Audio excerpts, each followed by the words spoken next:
Alors, bonjour et bienvenue à l'atelier L'intelligence artificielle lors de la requête.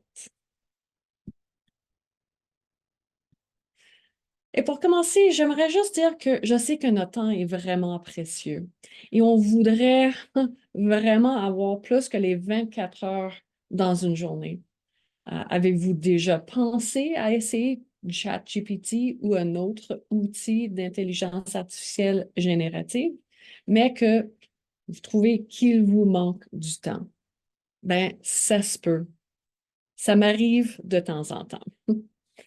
Alors, si Steve Jobs, qui est vraiment connu pour ses connaissances et habiletés en technologie, même lui, il voit que la technologie n'est pas suffisante toute seule.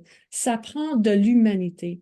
Si on veut vraiment des résultats qu'on tient au cœur, qui fait chanter nos cœurs, ben, ça prend des êtres humains. Ça prend la perspective humaine pour avoir ce qu'on voudrait. Donc, on peut se fier sur la technologie comme outil, mais pas comme résultat final tout seul.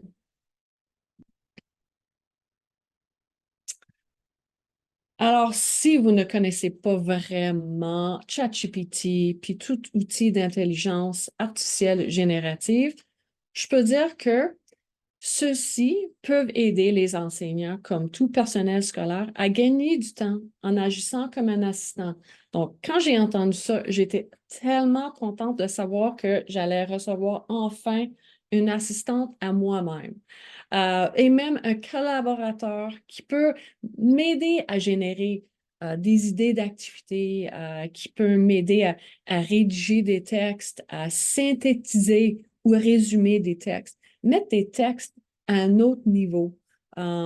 Puis vraiment, afin de profiter au maximum de ces outils, ben, c'est important de commencer du bon pied. C'est vrai pour n'importe quoi. Puis pour commencer, ça prend une bonne consigne. Donc, comme j'ai dit, ChatGPT, comme d'autres outils, peut rédiger des textes, structurer des notes, décliner des contenus pour différents canaux, différents publics, cibles, préparer une discussion à venir, donc nous inspirer et même générer quelques idées.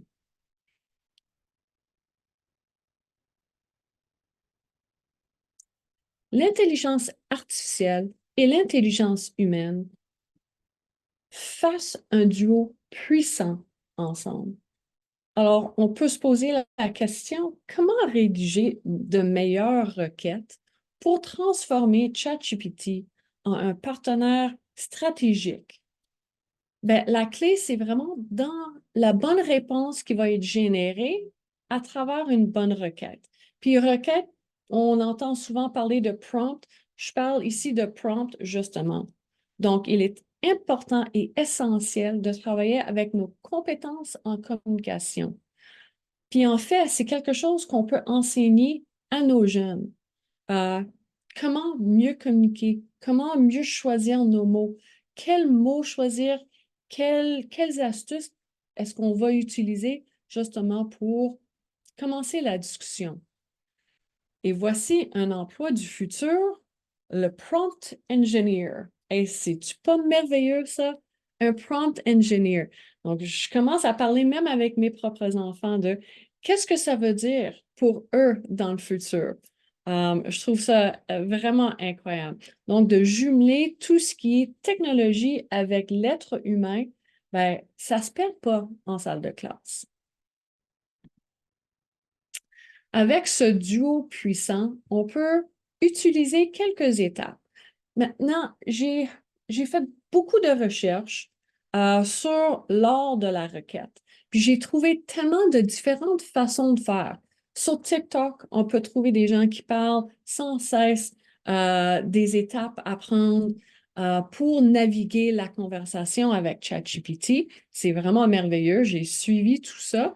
Alors, pour vous aider, pour vous accompagner dans ces démarches, avec ces étapes, j'ai fait ces recherches. Voici ce que j'ai trouvé. Ben, pour commencer la discussion, puis encore là, l'intelligence artificielle générative fonctionne justement en conversation, en dialogue. Donc, pour initialiser la conversation, il faut donner un rôle à ChatGPT. Il faut, tu sais, peut-être même prendre le rôle de nous-mêmes. Quand moi, j'écris des articles, je vais peut-être commencer avec un énoncé ou un rôle comme je suis consultante avec un consortium qui donne du perfectionnement professionnel aux enseignants dans des écoles francophones. Et c'est gros, c'est large, c'est beaucoup de mots, ça prend un peu plus de temps, mais vous voyez que ça va commencer la discussion et ça va vraiment affiner les résultats qu'on va avoir avec ChatGPT. Ensuite, on décrit la tâche. Qu'est-ce qu'on veut que ChatGPT me donne comme résultat? C'est quelle tâche qu'on veut donner à cet outil? Ensuite, on ajoute des contraintes, parce que certainement, il y a des contraintes. On peut donner même des exemples ici ou des contre-exemples. Qu'est-ce que je voudrais? Est-ce que je veux un plan de leçon? Est-ce que je veux tout simplement des questions de discussion? Donc, on ajoute des contraintes en termes de je veux une discussion ou des sujets de discussion pour des élèves de première année. Donc, cette contrainte-là, c'est important parce que ça va mieux guider le résultat. Ensuite, on doit choisir le format de sortie. Donc, le format, ça peut être un tableau, ça peut être une grille, ça peut être une graphique, ça peut être un texte, peu importe. Moi, je donne souvent le conseil de présentation ou d'article de blog. Ensuite, on va affiner les réponses. Parce qu'il faut dire que on va recevoir le résultat, mais est-ce qu'on est entièrement satisfait avec ce résultat? Pas nécessairement. Donc, on continue la discussion pour arriver à notre objectif. Donc, pour simplifier, on donne un rôle à ChatGPT, on donne un objectif, on donne une tâche spécifique, puis on peut ensuite ajouter des informations supplémentaires. C'est-à-dire, peut-être j'ai un groupe d'élèves qui s'intéressent beaucoup au sport, basketball en particulier, mais on peut créer des activités en lien avec les intérêts de nos élèves. Et si on veut même différencier nos activités pour nos élèves, on peut justement créer une activité, un plan de leçon et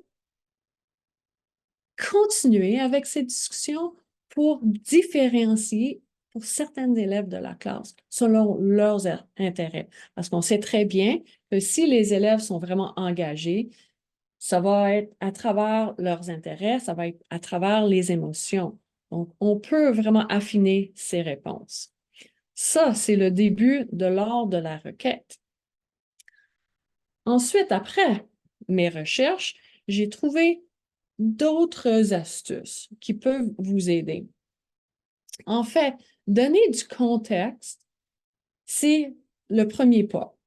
Mettre en situation l'outil. Tu es enseignant, une classe d'études sociales de 10e année. Ensuite, on va préciser le modèle à appliquer encore là. C'est une grille d'évaluation. Est-ce que c'est une présentation? On veut aussi préciser le nombre de mots et le ton désiré. Ça peut être formel ou informel. Ça peut être très, très long comme résultat ou tout à fait bref. Ensuite, on peut aussi offrir des idées contre-intuitives. On peut demander les, les idées moins fréquentes, les idées moins demandées, qui vont vraiment à contresens. Ça va peut-être aider à donner un meilleur résultat à la fin. Et donner un exemple très clair. Donc, la base de cette requête est de la construire peut-être en deux sections. Une explication rapide suivie par des questions-réponses. Et ensuite, on continue la discussion, comme j'ai dit au début. Voici un gabarit ou un modèle euh, qui suit ces étapes. Donc, vous allez pouvoir utiliser cette présentation euh, pour vous aider dans vos propres requêtes avec ChatGPT ou autres outils.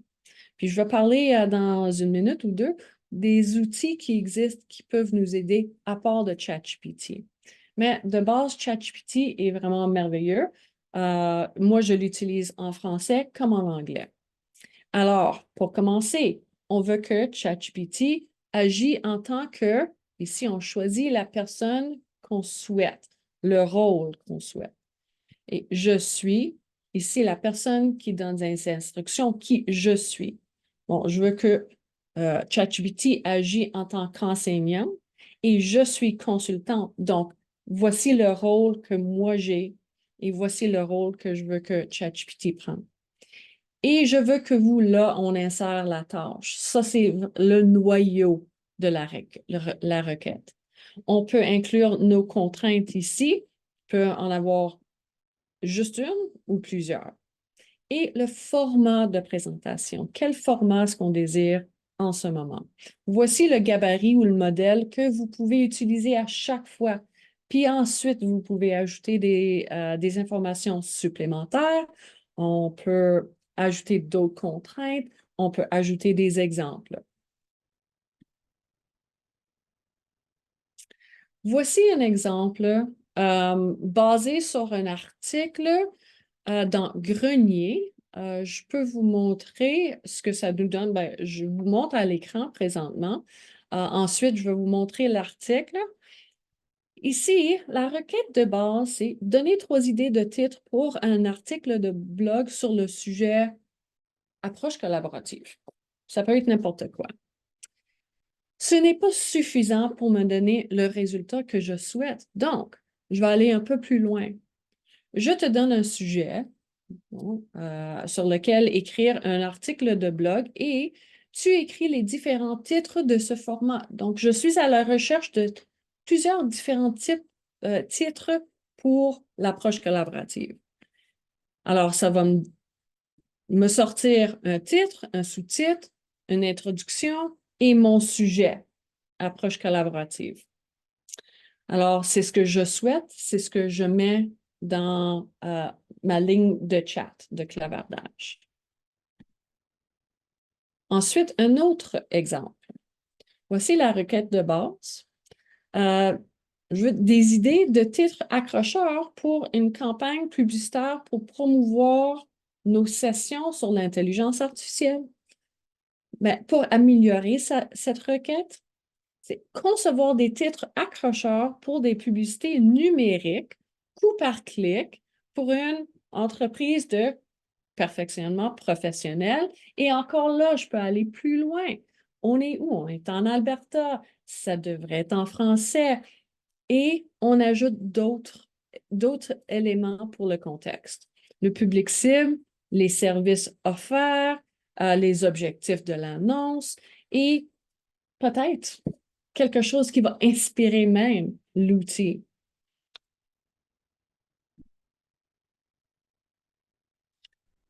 Ce que moi, j'ai vraiment aimé dans mes recherches, c'était ce petit jeu-là. Alors, cette pratique ludique que vous pouvez aussi offrir à vos élèves, euh, vraiment, c'est le fun de l'essayer en partant. Et je peux vous dire que ça améliore tellement nos compétences de communication. Euh, oui, on utilise des images, mais en utilisant ces images, on peut vraiment affiner nos résultats à nous. Je l'ai essayé avec un avatar que je peux vous montrer à la fin. Et c'est intéressant de voir les résultats. Alors, je vais passer à ceci tout de suite parce que je le trouve tellement intéressant. Euh, Laisse-moi voir ici. Donc, ceci est un outil ou une extension de Google. Voici. Say what you see. Oui, c'est en anglais. Je ne l'ai pas essayé en français, mais passons à l'expérience. Alors, moi aussi, j'ai commencé au niveau 1, puis honnêtement, c'était pas si facile que ça, mais c'était intéressant de passer à- à- au jeu. Donc, on donne en partant quelques indices. Ici, on va inclure l'information selon le médium, le sujet, le contexte. A painting of a dog in a field. Donc, tout le monde a en ce moment une image en tête de peinture d'un chien dans un champ. Commençons avec l'activité. Alors, vous voyez quoi? Il n'y a pas grand-chose qui se passe ici. Alors, quand j'ai fait cet exercice, j'ai écrit um, green screen that turns pink. J'ai choisi 28 caractères sur 120. J'ai jusqu'à 120 ici pour décrire ce que je vois. Maintenant, si je clique Générer, voici ce que ça me donne. Ouh, c'est pas tout à fait comme l'image. Pourquoi? Ben, peut-être que je pourrais affiner ce que je mets dans ma description. Et lorsque je continue à travailler là-dessus, je m'améliore. Donc, ça, c'est vraiment un jeu incroyable pour nos jeunes, mais pour nous autres aussi. Parce que si on veut l'utiliser dans notre travail, mais ça nous prend justement une façon de bâtir nos requêtes. Alors, je vous suggère ce petit jeu-là. C'est vraiment très amusant. Ensuite, oups, on va passer à quelques outils que vous utilisez peut-être déjà, entre autres ChatGPT, Perplexity, puis Gemini. Maintenant, je mise beaucoup plus sur ChatGPT, j'ai accès, c'est en français. Et tandis que quand j'ai joué avec, je pense que c'était Gemini, je vais vous montrer mon écran dans 2 petites secondes là-dessus, je n'étais pas capable d'y accéder avec mon compte professionnel. Mais avec mon compte personnel, il n'y avait pas de problème. Perplexity, je pense que j'ai été capable de naviguer, mais encore là, ChatGPT fait l'affaire. Donc, si vous cherchez à utiliser un des trois, vous pouvez utiliser les consignes de l'ordre de la requête pour générer vos résultats. Alors, si on continue, on peut faire le jeu ensemble. Voici mon gabarit. Agir en tant que je veux que vous, contrainte et formant. Donc, si vous utilisez le gabarit pour faire le travail, toujours avoir cette aide-mémoire avec vous, hein, ça vous permet de naviguer un peu plus. Puis encore là, c'est à vous de voir en discutant avec ChatGPT ce que ça vous donne. Je vais juste arrêter ce partage pour vous montrer ce qui existe. ChatGPT.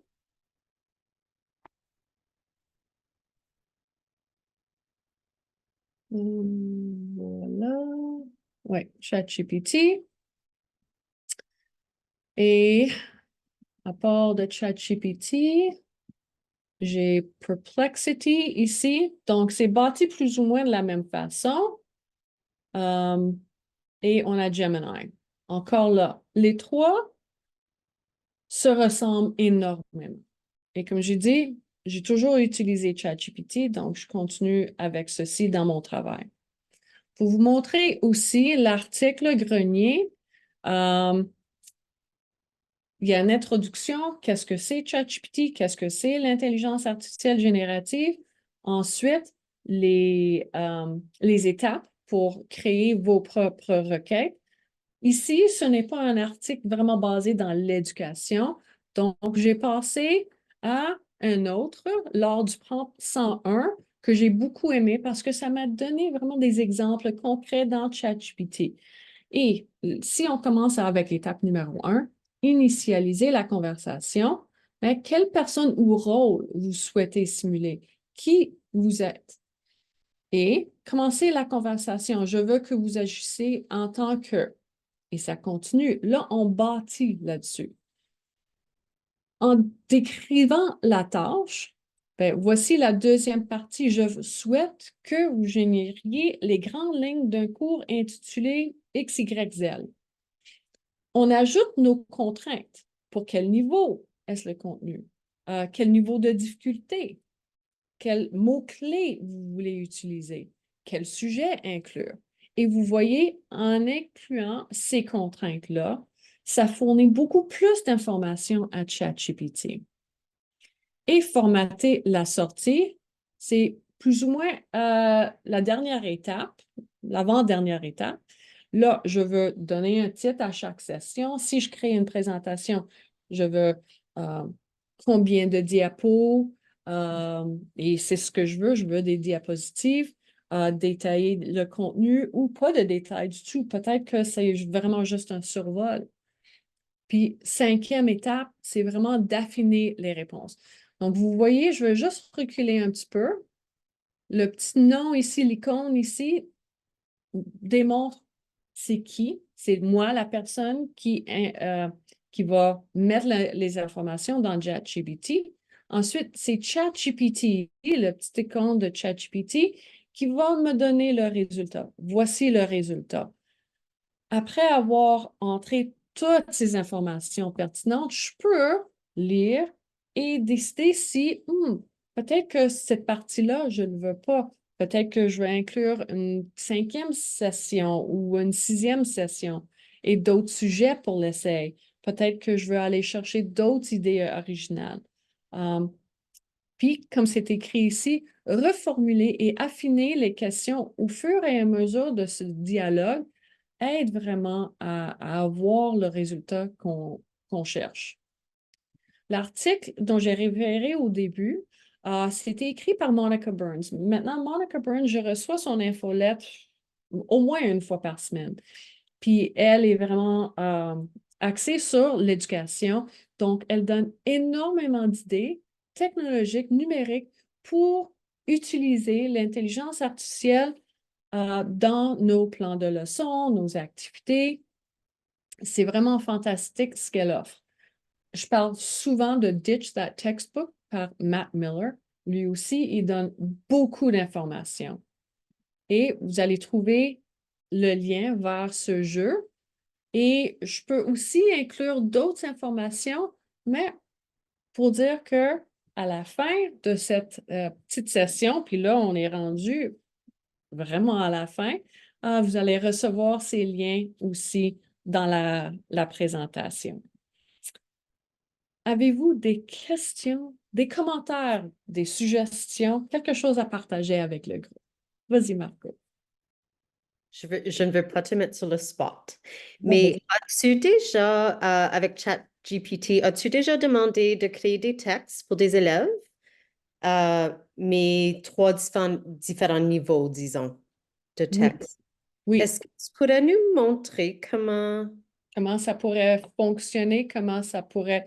euh, Et, Oui, et j'y vais vers DFIT souvent pour ce genre de ah, travail. OK. C'est mieux fait pour la différenciation scolaire. Puis c'est en français aussi, de fait? Tout à fait, tout à fait. Oui. Un autre outil que je suggère souvent, c'est Magic School. Facile Mhm. à utiliser. Ça nous aide avec la création de commentaires, soit pour des bulletins ou pour les plans d'intervention. Je l'aime beaucoup pour ceci. J'ai travaillé beaucoup là-dedans.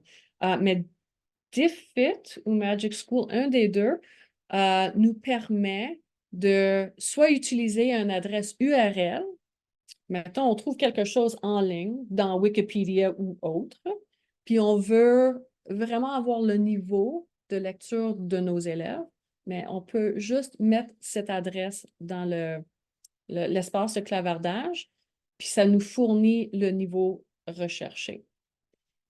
Ça fonctionne aussi avec des vidéos YouTube. Ça fonctionne aussi avec des PDF. Et ça, c'est magique. Donc, je vais pouvoir trouver ceci et vous montrer comment ça fonctionne.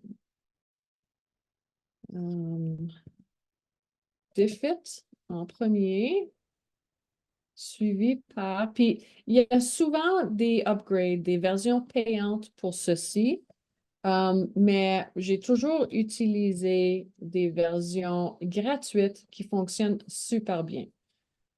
Alors, je vais commencer, je pense, avec Magic School. Alors, Magic School, je pense que j'utilise Google. Souvent, c'est ce que je priorise. Ouais. On peut faire nos logins avec Google, qui est vraiment très utile. Pas besoin de garder un autre mot de passe en tête, c'est moins plaisant. Alors, on va y accéder. Puis j'ai déjà commencé des petits cours de Magic School qui me donnent une petite certification. C'est vraiment le fun. Ça a l'air que c'est maintenant fait pour des élèves. Je n'ai pas exploré ce bout-là, mais pour vous montrer ce que ça me donne, j'ai étoilé les éléments que j'aime beaucoup. Donc, des commentaires pour des plans d'intervention, des plans de leçons, des courriels professionnels, des commentaires dans des bulletins, même des rubriques, des grilles d'évaluation. Et le text leveler, c'est ça dont on parle, un text leveler. Donc, on peut choisir le niveau, mettons, c'est 4e année, et on peut juste copier-coller le texte ici.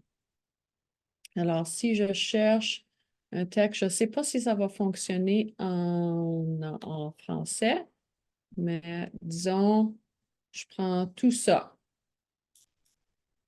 copier et coller. Puis, vous voyez qu'on peut utiliser la voix synthétisée aussi, hein?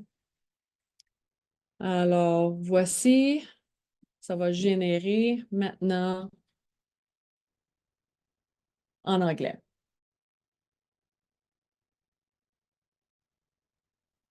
Donc, Va dans Action. oui, merci. Translate. Peut-être pas Albanian aujourd'hui.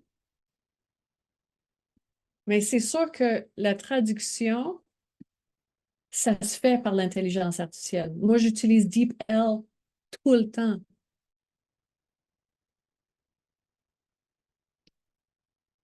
Alors, puis, on peut même faire un read aloud. Donc, ça, c'est la voix synthétisée. Ça, c'est un exemple. Je vais retourner à Diffit. Teachers start here. Puis, c'est là où, tu sais, je l'adore pour ça. On peut écrire n'importe quoi. On choisit le niveau de lecture et langage. Je peux choisir un lien vers un article ou une vidéo et je peux aussi choisir un PDF. Je peux aussi copier-coller, peu importe.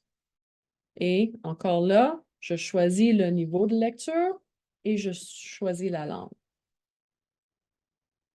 Alors, si je continue, puis je vais prendre le même, peut-être quelque chose qui est un peu plus complexe.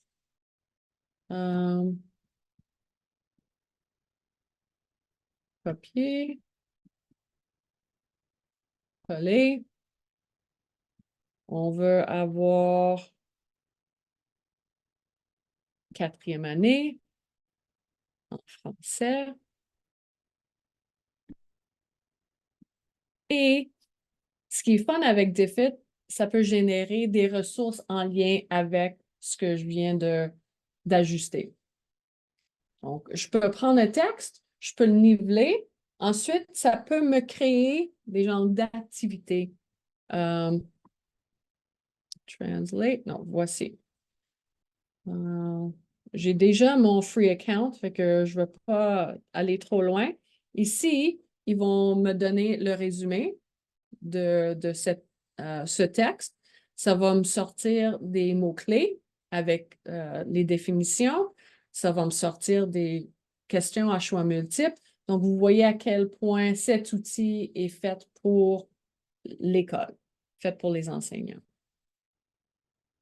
Fait que je vais pouvoir t'envoyer tout ça, Margot. D'autres questions, commentaires, quelque chose à partager avec le groupe? Merci, Barbara. Oh, ça me fait plaisir. Ouais, ouais, c'est vrai, André, Magic School et DFET sont les outils les plus utilisés présentement. Puis moi, comme j'ai dit, j'utilise souvent ChatGPT pour m'inspirer.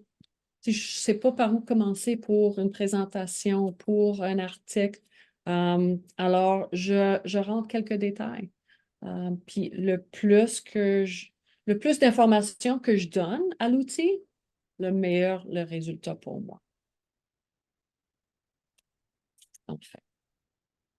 Donc, vous allez recevoir l'enregistrement, vous allez recevoir la présentation, vous allez aussi recevoir tous les liens vers les articles, les outils, tout ce que vous voudrez pour vraiment commencer votre cheminement avec l'intelligence artificielle. Et j'ai essayé la version pour enfants. Oui, puis? La beauté, c'est que j'ai essayé avec des gens qui avaient 13 ans et plus. Excuse-moi si j'embarque là-dedans, là, Barbara. Ce qu'on a fait, c'est un peu, disons, on voulait savoir s'ils comprenaient le livre qu'ils écoutaient, qu'ils lisaient en ce moment. Fait que on a mis les personnages du livre dans la section de conversation et les jeunes avaient des conversations avec les personnages. Et si on n'a pas lu le livre, on n'a pas grand-chose à dire, mais sinon, à la fin, ce qu'ils faisaient, ils faisaient comme un résumé ou une discussion avec d'autres sur ce qu'ils avaient appris avec le personnage qui leur avait été attitré. Fait que c'était un bonheur parfait. Et l'évaluation était impeccable parce que ça allait vraiment aller chercher si l'enfant comprenait ce qu'ils avaient lu et on pouvait voir ceux qui ne comprenaient pas. C'était bien fait, puis les enfants étaient vraiment, vraiment accrochés à ça, dans le sens, hey, il m'a répondu ça. Ah, moi, il ne m'a pas répondu ça. Ben, puis là, ils se posaient d'autres questions. C'est très bien. Oui. On peut justement passer en entrevue avec quelqu'un de très populaire. Tu sais, je peux rentrer en discussion avec Taylor Swift. Pourquoi pas? Tu sais, ça amène une autre perspective, un autre moyen d'aller chercher l'engagement chez nos élèves, justement. Puis si, lorsqu'on enseigne, puis on laisse le choix aux élèves de ce qu'ils vont lire, ben, c'est pas vrai nécessairement que moi aussi j'ai lu le même livre. Donc, comment est-ce que je vais créer des activités en lien ou des questions juste pour vérifier la compréhension? Ben, ça nous permet d'aller vers ce chemin-là. Moi, la question que je me pose, c'est est-ce que quand je regarde par exemple ChatGPT, les jeunes l'utilisent tellement, les adolescents l'utilisent tellement pour leurs travaux scolaires. Maintenant, comment pouvoir évaluer un élève pour un travail super intéressant qu'il a produit sans savoir qu'il a utilisé ChatGPT pour l'aider? La dernière session Popcorn que j'ai offert traitait beaucoup du plagiat et la tricherie. Et il y a beaucoup de réponses à cette question. Il n'existe pas vraiment un bon détecteur de plagiat et tricherie. Honnêtement, je ne me fierais pas là-dessus. J'ai entendu un petit truc qui pourrait fonctionner lorsque on donne nos consignes de travail, rédiger un texte sur tel sujet. On peut inclure en blanc, sur une page blanche, des mots, n'importe quel mot. Mettons, c'est banane, éléphant et marteau. Et si un élève a copié et collé dans ChatGPT pour avoir leur propre résultat, c'est-à-dire un texte, le travail fait pour lui ou elle, ben ça va sortir avec ces mots-là. puis ça n'a rien à voir avec le sujet. C'est juste un petit truc qui fonctionne ou pas, parce que est-ce que l'élève a copié-collé les consignes que l'enseignant a données? Qui sait? Moi, ce que je suggère, c'est à plusieurs reprises. C'est plusieurs niveaux. Premièrement, vous connaissez vos élèves. Vous savez, lorsqu'un élève vous remet un texte, vous savez déjà si c'est dans la voix de cet élève. Si cet élève, normalement, écrit avec beaucoup de fautes d'orthographe, de syntaxe, puis on voit que c'est un texte parfaitement fait, ben, on peut peut-être poser des questions. Donc, à ce moment-là, si on soupçonne le plagiat, on peut s'asseoir avec cet élève-là pour vérifier ses connaissances, vérifier si, faire une petite entrevue. Pour moi, l'évaluation devrait se faire en triangulation. C'est-à-dire, ce n'est pas seulement le produit final, mais c'est aussi les discussions qu'on peut avoir et le processus. Donc, il faut vérifier tous ces aspects-là, puis ça ne se retrouve pas juste dans le texte qui est fourni. Et l'autre idée, c'est d'aller plus vers un travail qu'on ne peut pas faire avec ces outils-là. C'est-à-dire, on n'est pas nécessairement à la recherche d'informations. Comme en mathématiques, on peut donner du travail qu'on ne peut pas faire nécessairement avec la calculatrice. Donc, il faut peut-être penser à d'autres approches pédagogiques, d'autres activités qui vont vraiment faire activer les neurones, va donner un produit, va passer par un processus qui est différent et intéressant. André? Excuse-moi, Barbara. Moi, ça, à chaque fois que je viens des sessions, je suis toujours avec. Je suis tout à fait d'accord avec toi. L'autre chose, c'est notre pratique au niveau d'évaluation qu'il va falloir peut-être ajuster avec cette nouvelle approche-là. Puis je pense que c'est une belle pratique à avoir qui ne peut pas avoir une question avec une réponse possible ou quelque chose de... Il va falloir peaufiner nos questions pour que ça aille plus en profondeur. Puis au niveau des sentiments personnels, l'intelligence artificielle ne sont pas bons là-dedans parce que ce ne sont pas des humains. Puis ils n'arriveront jamais avec un sentiment, puis ils vont vous le dire. Moi, je ne suis pas là pour te donner mes sentiments, mon opinion, mais bien d'être informé des trucs comme ça. Et l'autre chose que j'ai suggéré à des enseignants, c'est d'avoir un partage de Google Doc de l'élève avec vous. Comme ça, Google Doc, on peut voir l'historique. Oui. En regardant l'historique, on voit à chaque fois qu'ils écrivent quelque chose, si tout d'un coup, entre 8h02 et 8h05, tu as 3 pages, bien, ça pose déjà question, à problème, où on prend une partie, on le met dans ChatGPT, juste une partie d'un texte, quand vous avez des questions, une partie du texte, on met ça dans ChatGPT. Peux-tu vérifier si c'est fait par l'élève ou par l'intelligence artificielle? Et ils vont vous le dire, Mm-hmm. avec un pourcentage même. Oui, oui. Pas toujours fiable, d'après ce que j'ai compris, mais on peut faire ça absolument. Puis le truc d'utiliser les Google Docs, c'est magique. C'est vrai. Tu sais, en dedans de 3 minutes, produire 3 pages de texte, là, non, ça ne se fait pas par un être humain, en effet. Alors, il y a différents moyens, justement. Mais d'ajuster nos pratiques, je dirais que c'est étape numéro 1. Se miser beaucoup sur la pensée critique et même d'utiliser un outil comme ChatGPT pour enseigner la pensée critique. Nous-mêmes, rédiger un texte qui a des fautes, des erreurs d'information, de syntaxe, et de demander à nos élèves de vérifier, faire une révision de ce texte-là. Dites-moi ce que vous trouvez comme erreur. Donc, ça fait travailler une autre compétence chez nos élèves. Ouais. Et avoir des discussions franches avec nos élèves là-dessus. Parce que on doit se poser la question, pourquoi est-ce que nos élèves trichent? C'est pas tous les élèves, évidemment. C'est quelques élèves. Puis, il y a peut-être une raison, peut-être même une bonne raison. J'ai eu des élèves au secondaire qui ne trichaient pas régulièrement, mais une fois, une élève qui ne trichait jamais, elle a triché, elle a plagié, puis j'ai demandé pourquoi. Tu sais, on s'est assis ensemble. Et c'était très clair, la surcharge cognitive, la surcharge de ses travaux dans toutes ces matières, c'était juste trop. Elle avait de l'anxiété de performance. Fait que, tu sais, on peut poser ces questions-là, aller plus en profondeur dans le pourquoi. J'espère que ça répond à Astrid. Parfait. Oui, merci. De rien. Je sais qu'on est rendu vraiment à la fin de notre temps ensemble, mais n'hésitez pas de me contacter si vous avez des questions. Je vais vous référer tout de suite à André parce qu'elle a plus de réponses que moi. Non, je niaise. On fait souvent ces sessions-là ensemble. Donc, c'est génial d'avoir des partenaires qui sont prêts à nous épauler dans des sujets comme ça.